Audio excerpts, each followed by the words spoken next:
ሰላም ጤና ይስጥልን አድማጭ ተመልካቾቻችን ከቶፕ ኒውስ ኔትወርክ ዕለታዊ ዜናዎችን ይዘን ቀርበናል። በቅድሚያ ማርዕስቶቹ በአዲስ አበባ የሚገኙ የህዝብ ትራንስፖርት ሰጪ ተሽከርካሪዎች እንደ አገልግሎታቸው አይነት ወጥ ቀለም እንዲይዙና አሽከርካሪዎችም የራሳቸውን የስራ የደንብ ልብስ እንዲኖራቸው ለማድረግ እቅድ እንደተያዘ ተሰማ። ባለሀብቶች በመቀሌ ኢንዱስትሪ ፓርክ የሚገኙ ማሽኖቻቸውን ከሀገር ለማስወጣት ጥያቄ ማቅረባቸውን ኮርፖሬሽኑ አስታወቀ። የኢትዮ ኬንያ የንግድ ስምምነት ወደ ተግባር ለማስገባት ዝግጅት እየተደረገ መሆኑ ተገለጸ። በኢትዮጵያ ጠቅላላ ምርጫ ለማካሄድ 1 ዓመት ከመቅረቱ አኳያ ገዢው ፓርቲ እውነተኛና ሁሉን አካታች የሆነ ድርድር በአስቸኳይ በማድረግና በሀገር ውስጥ የተፈጠሩ ቀውሶችን በመፍታት ሰላማዊ የውድድር ሜዳ እንዲፈጠር 4 የተቃዋሚ ፓርቲዎች ጥሪ አቀረቡ። በሱዳን አልፋሽር ፈጥኖ ደራሽ ኃይል ባደረሰው ጥቃት 7 ሰላማዊ ሰዎች ሕይወታቸው አለፈ። በአዲስ አበባ ከተማ የሚገኙ የህዝብ ትራንስፖርት ሰጪ ተሽከርካሪዎች እንደ አገልግሎታቸው አይነት ወጥ ቀለም እንዲይዙና አሽከርካሪዎችም የራሳቸው የስራ ደንብ ልብስ እንዲኖራቸው ለማድረግ እቅድ እንደተያዘ ተሰማ። የክልል ከተሞች በሚወስኑት የቀለም አይነት አሰራርን በአገልግሎት ሰጪ ተሽከርካሪዎች ላይ ተግባራዊ ያደርጋሉ። የትራንስፖርትና ሎጂስቲክስ ሚኒስቴር በባለፈው ሳምንት ሚያዝያ 24 የበጀት ዓመቱን የ9 ወራት አፈጻጸም አስመልክቶ ውይይት ካደረገባቸው ጉዳዮች ውስጥ አንዱ የተጠሪ ተቋማት የብራንዲንግ ለውጥ የተመለከተ ይገኝበታል። በከተሞች የሚገኙ የህዝብ ትራንስፖርት ሰጪ ተሽከርካሪዎች ወጥ ቀለምና መለያ ኮድ እንዲኖራቸው የማድረግ ጉዳይም የተጠሪ ተቋማት ኃላፊዎች በተገኙበት ውይይት ላይ የተነሳ ሌላኛው አጀንዳ ነበር።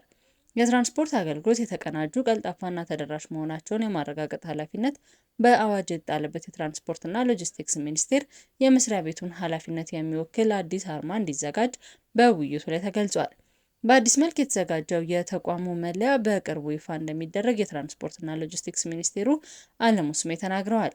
ሚኒስቴሩ እርሳቸው በሚመሩት መስሪያ ቤት የተጀመረው የብራንዲንግ ሂደት ወደ ተጠሪ ተቋማትና ተሽከርካሪዎችን መውረድ እንዳለበት ተናግረዋል። በመዲናዋ አዲስ አበባ ከተማ እየተገነባ ያለው የኮሪደር ልማት የጠቀሱት አለሙ ልማቱን የሚመጥን የትራንስፖርት ዘርፍ ማቅረብ እንደሚያስፈልግም ገልጸዋል። ለህብረተሰቡ የሚመጥን የትራንስፖርት አገልግሎት ለማቅረብ እንዲቻል ያረጁ ተሽከርካሪዎችን ከህዝብ ትራንስፖርት አገልግሎት ውጪ መደረግ እንዳለባቸው ሚኒስቴሩ በአጽንኦት መናገራቸው ተሰምተዋል። ባለሀብቶች በመቀሌ ኢንዱስትሪ ፓርክ የሚገኙ ማሽኖቻቸውን ከሀገር ለማስወጣት ጥያቄ ማቅረባቸውን ኮሚሽኑ አስታወቀ። በትግራይ ክልል መቀሌ ከተማ በሚገኘው ኢንዱስትሪ ፓርክ የተሰማሩ ጦርነት ሸሽተው ከሀገር የወጡ ባለሀብቶች ማሽኖቻቸውን ከሀገር ለማስወጣት ጥያቄ ማቅረባቸውን የኢንዱስትሪ ፓርኮች ልማት ኮርፖሬሽን አስታወቀ። የኮርፖሬሽኑ የኦፕሬሽንና ማኔጅመንት ምክትል ዋና ስራ አስፈጻሚ አቶ ካሚል ኢብራሂም እንደተናገሩት በጦርነት ወቅት ከሀገር ሸሽተው የሄዱ ባለሀብቶች ለረጅም ጊዜያት በኢንተርኔትና በአካል በመገናኘት ኩባንያዎቻቸውን ተመልሰው ወደ ልማት እንዲገቡ ጥረት ቢደረጉም ፍላጎት አለማሳየታቸውን ገልጸዋል።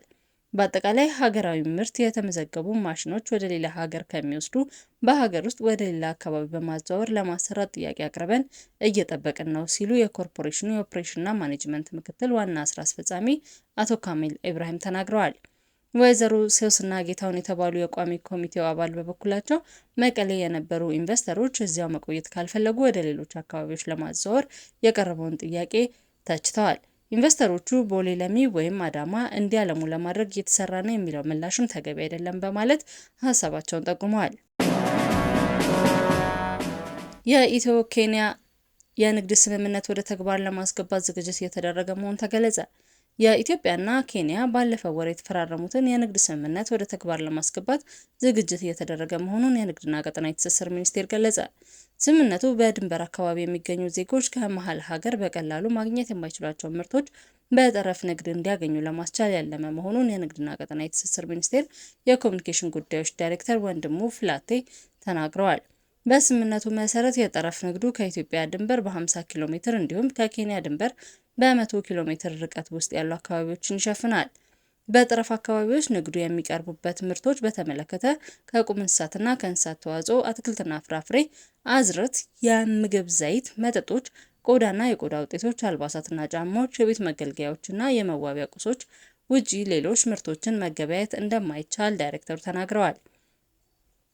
ስምምነቱ የምርት አቅርቦት እንዲሳለጥ፣ ህገወጥ ንግድና ኮንትሮባንድን ለመከላከል፣ ሰላምና ደህንነትን ለማረጋገጥ እንዲሁም የህዝብ ለህዝብ ግንኙነትን ለማጠናከር ከፍተኛ ሚና ይኖረዋል ተብሏል። አቶ ወንድሙ የንግድ ስምምነቱ ወደ ትግበራ ለማስገባት የጠረፍ ንግድ አሰራር መመሪያን ከማዘጋጀት ጀምሮ የንግድ ፍቃድ መስጠትን የመሳሰሉት የቅድመ ዝግጅት ስራዎች እየተከናወኑ መሆናቸውን ተናግረዋል። የኢትዮጵያ የውጭ ንግድ እንዲሳለጥ ምርቶች ከሕግ አግባብ ውጪ ከሀገር እንዳይወጡ የጠረፍ አካባቢ ማህበረሰብ የበኩላቸውን ድርሻ እንዲወጡ ጥሪ አቅርበዋል። በኢትዮጵያ ጠቅላላ ምርጫ ለማካሄድ 1 ዓመት ከመቅረቱ አኳያ ገዢው ፓርቲ እውነተኛና ሁሉን አካታች የሆነ ድርድር በአስቸኳይ በማድረግና በሀገር ውስጥ የተፈጠሩ ቀውሶችን በመፍታት ሰላማዊ የውድድር ሜዳ እንዲፈጠር 4 የተቃዋሚ ፓርቲዎች ጥሪ አቀረቡ። ፓርቲዎቹ ለሰላማዊ ትግል ውጤታማነት እገዛ ለማድረግ መንግስት የፖለቲካ እስረኞችን እንዲፈታም ጠይቀዋል። ሰኞ ግንቦት 4 2017 ዓ.ም በጋራ ባወጡት መግለጫ ጥያቄና ማሳሰቢያቸውን ያቀረቡት የመላው ኢትዮጵያ አንድነት ድርጅት መኢአድ፣ የኢትዮጵያ ሕዝባዊ አብዮታዊ ፓርቲ ኢህአፓ፣ የአማራ ጊዮናዊ ንቅናቄና እናት ፓርቲ ናቸው። በወቅታዊ ጉዳይ ላይ የተሰጠው የአራቱ ፓርቲዎች የዛሬው መግለጫ ትኩረቱን ያደረገው በ2018 ዓ.ም ይካሄዳል ተብሎ በሚጠበቀው 7ኛው ዙር ሀገር አቀፍ ምርጫ ላይ ነው።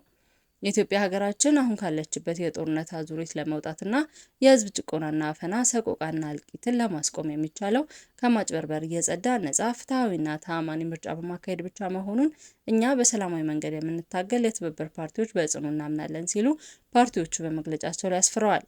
እነዚህ መስፈርቶች የሚያሟሉ ምርጫ በተፈጥሮ ሰላማዊ የመከወኛ ሜዳ የሚሻ መሆኑን ጠቅሰዋል።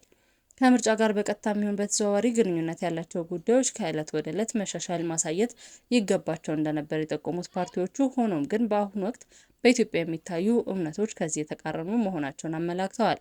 ፓርቲዎቹ ለዚህ አባባላቸው በማሳያነት ያነሱት በአማራና በኦሮሚያ ክልሎች የተፋፋመው ጦርነት፣ የትግራይ ክልል ወቅታዊ ሁኔታ ነው። ፓርቲዎቹ በኢፌዴሪ ሕገ መንግስት በተደነገገው መሰረት 1 ዓመት ብቻ በቀረው ሀገራዊ ምርጫ ለፖለቲካ ፓርቲዎች፣ ለመገናኛ ብዙሃን፣ ለሲቪል ተቋማት መደረግ የሚገባውን በመግለጫቸው ዘርዝረዋል። በምርጫ ሂደት ዋነኛ ተዋናይ የሆኑት የፖለቲካ ፓርቲዎች እንደልባቸው ከደጋፊዎቻቸው ጋር ተገናኝተው ውይይቶችን ለማድረግ ግብዓት እርምጃዎች፣ ወከባዎችና ክልከላዎች ሊነሱ ይገባል ሲሉም በመግለጫቸው አሳስበዋል። የመገናኛ ብዙሃን የአንድ ስርዓት አወዳሽነት በማስወገድ ወደ ፍትሐዊነትን መምጣት አለባቸው ሲሉ ፓርቲዎቹ አቋማቸውን አስታውቀዋል። ፓርቲዎቹ ገለልተኛ በሚባል መገናኛ ብዙሃን ላይ ተጥሏል ያሉት የማስፈራሪያ ቀንበር ሊቀልላቸው ይገባልም ብለዋል። በሱዳን አልፋሽር ፈጥኖ ደራሽ ኃይል ባደረሰው ጥቃት 7 ሰላማዊ ሰዎች ሕይወታቸው አለፈ። በሰሜን ዳርፉር ዋና ከተማ ቢያንስ ሌሎች 15 ሰዎች በአዲስ የመድፍ ጥቃት ቆስለዋል። በምዕራብ ሱዳን የሰሜን ዳርፉር ግዛት ዋና ከተማ በሆነችው አልፋሽር ላይ ፈጥኖ ደራሹ ኃይል 7 ሲቪሎችን መግደሉን የሱዳን ጦር አስታውቋል። ትናንትና መገባደጃ ላይ የጀመረው የፈጥኖ ደራሹ ጥቃት ለመኖሪያ ሰፈሮች ላይ ያነጣጠረ ሲሆን 2 ሴቶችና ህጻናትን ጨምሮ 7 ሰዎች ሕይወታቸው ሲያልፍ ቢያንስ 15 ሌሎች ወደ ሆስፒታል ተወስደዋል። ሰራዊቱ በተጨማሪም በከተማው የፈጥኖ ደራሹ ጥቃት 9 ሰዎች መግደሉን ተናግሯል።